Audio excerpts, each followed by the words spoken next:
स्वागत आहे आमच्या यूट्यूब चॅनलमध्ये. आज आपण पाहणार आहोत सर्व स्पर्धा परीक्षांसाठी उपयुक्त असणारे महत्त्वाचे प्रश्न. तर चला सुरू करूया. प्रश्न पहिला, संरक्षण हा विषय खालीलपैकी कोणत्या सूचीमध्ये येतो? ऑप्शन क्रमांक 1 केंद्र सूची, 2 राज्य सूची, 3 समवर्ती सूची, 4 यापैकी नाही. या प्रश्नाचे योग्य उत्तर आहे ऑप्शन क्रमांक 1 केंद्र सूची. संरक्षण हा विषय केंद्र सूचीमध्ये येतो. प्रश्न क्रमांक 2, कोनर राष्ट्रीय उद्यान हे कोणत्या राज्यामध्ये स्थित आहे? ऑप्शन क्रमांक 1 राजस्थान, 2 गुजरात, 3 मध्य प्रदेश, 4 झारखंड. या प्रश्नाचे योग्य उत्तर आहे ऑप्शन क्रमांक 3 मध्य प्रदेश. कोनर राष्ट्रीय उद्यान हे मध्य प्रदेश या राज्यामध्ये स्थित आहे. प्रश्न क्रमांक 3, भारताची दक्षिण गंगा म्हणून कोणत्या नदीस ओळखले जाते? ऑप्शन क्रमांक 1 गंगा नदी, 2 गोदावरी नदी, 3 कावेरी नदी, 4 ब्रह्मपुत्र नदी. या प्रश्नाचे योग्य उत्तर आहे ऑप्शन क्रमांक 2 गोदावरी नदी. गोदावरी या नदीस भारताची दक्षिण गंगा म्हणून ओळखले जाते. प्रश्न क्रमांक 4, वाईन कॅपिटल म्हणून कोणत्या शहरास ओळखले जाते? ऑप्शन क्रमांक 1 पुणे, 2 मुंबई, 3 नागपूर, 4 नाशिक. या प्रश्नाचे योग्य उत्तर आहे ऑप्शन क्रमांक 4 नाशिक. वाईन कॅपिटल म्हणून नाशिक या शहरास ओळखले जाते.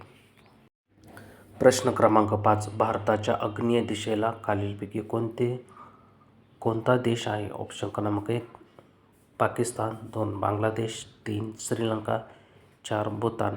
या प्रश्नाचे योग्य उत्तर आहे ऑप्शन क्रमांक 3 श्रीलंका.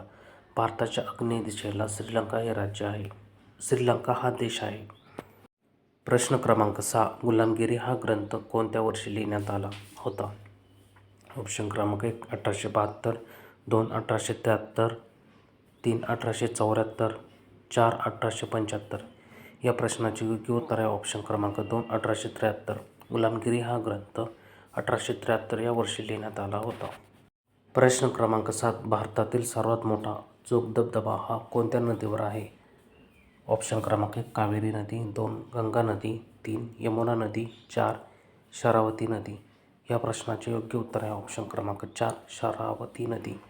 भारतातील सर्वात मोठा असलेला जोगधबधबा हा शरावती या नदीवर आहे. प्रश्न क्रमांक 8, भारताचा प्रथम नागरिक हा कोण असतो? ऑप्शन क्रमांक 1 राष्ट्रपती, 2 उपराष्ट्रपती, 3 पंतप्रधान, 4 सरन्यायाधीश. या प्रश्नाचे योग्य उत्तर आहे ऑप्शन क्रमांक 1 राष्ट्रपती. भारताचा प्रथम नागरिक हा राष्ट्रपती असतो. प्रश्न क्रमांक 9, विजेचा बल्बमध्ये कोणत्या धातूची तार वापरली जाते? ऑप्शन क्रमांक 1 कॉपर, 2 तांबे, 3 जस्त, 4 टंगस्टन. या प्रश्नाचे योग्य उत्तर आहे ऑप्शन क्रमांक 4 टंगस्टन. विजेच्या बल्बमध्ये टंगस्टन या धातूची तार वापरली जाते. प्रश्न क्रमांक 10, पालघर हा जिल्हा ठाणे जिल्ह्यामधून वेगळा होऊन कोणत्या वर्षी निर्मिती करण्यात आली? ऑप्शन क्रमांक 1 2012, 2 2013, 3 2014, 4 2015. या प्रश्नाचे योग्य उत्तर आहे ऑप्शन क्रमांक 3 2014. पालघर हा जिल्हा ठाणे जिल्ह्यामधून वेगळा होऊन 2014 या वर्षी निर्मिती करण्यात आली. प्रश्न क्रमांक 11, पालघर या जिल्ह्यामध्ये तालुक्यांची संख्या किती आहे? ऑप्शन क्रमांक 1 5, 2 6, 3 7, 4 8. या प्रश्नाचे योग्य उत्तर आहे ऑप्शन क्रमांक 4 8. पालघर या जिल्ह्यामध्ये एकूण 8 तालुके आहेत. प्रश्न क्रमांक 12, कर्कवृत्त हे भारताच्या एकूण किती राज्यांमधून जाते? ऑप्शन क्रमांक 1 5, 2 6, 3 7, 4 8. या प्रश्नाचे योग्य उत्तर आहे ऑप्शन क्रमांक 4 8.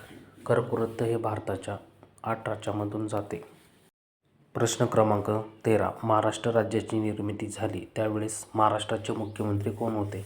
ऑप्शन क्रमांक 1 यशवंतराव चव्हाण, 2 श्रीप्रकाश, 3 वसंतराव नाईक, 4 शरद पवार. या प्रश्नाचे योग्य उत्तर आहे ऑप्शन क्रमांक 1 यशवंतराव चव्हाण. महाराष्ट्र राज्याची निर्मिती झाली त्यावेळेस महाराष्ट्राचे पहिले मुख्यमंत्री हे यशवंतराव चव्हाण हे होते. प्रश्न क्रमांक 14, महाराष्ट्र राज्याचे सर्वात तरुण मुख्यमंत्री कोण होते? ऑप्शन क्रमांक 1 यशवंतराव चव्हाण, 2 श्रीप्रकाश, 3 वसंतराव नाईक, 4 शरद पवार. या प्रश्नाचे योग्य उत्तर आहे ऑप्शन क्रमांक 4 शरद पवार. महाराष्ट्र राज्याचे सर्वात तरुण मुख्यमंत्री हे शरद पवार होते. प्रश्न क्रमांक 15. हल्दीघाटीचे युद्ध हे कोणत्या वर्षी लढले गेले? ऑप्शन क्रमांक 1 1575, 2 1576, 3 1577, 4 1578. या प्रश्नाचे योग्य उत्तर आहे ऑप्शन क्रमांक 2 1576. हळदीघाटीचे युद्ध हे 1576 या वर्षी लढले गेले. व्हिडिओ आवडला असेल तर लाईक, शेअर आणि सबस्क्राईब करा. धन्यवाद.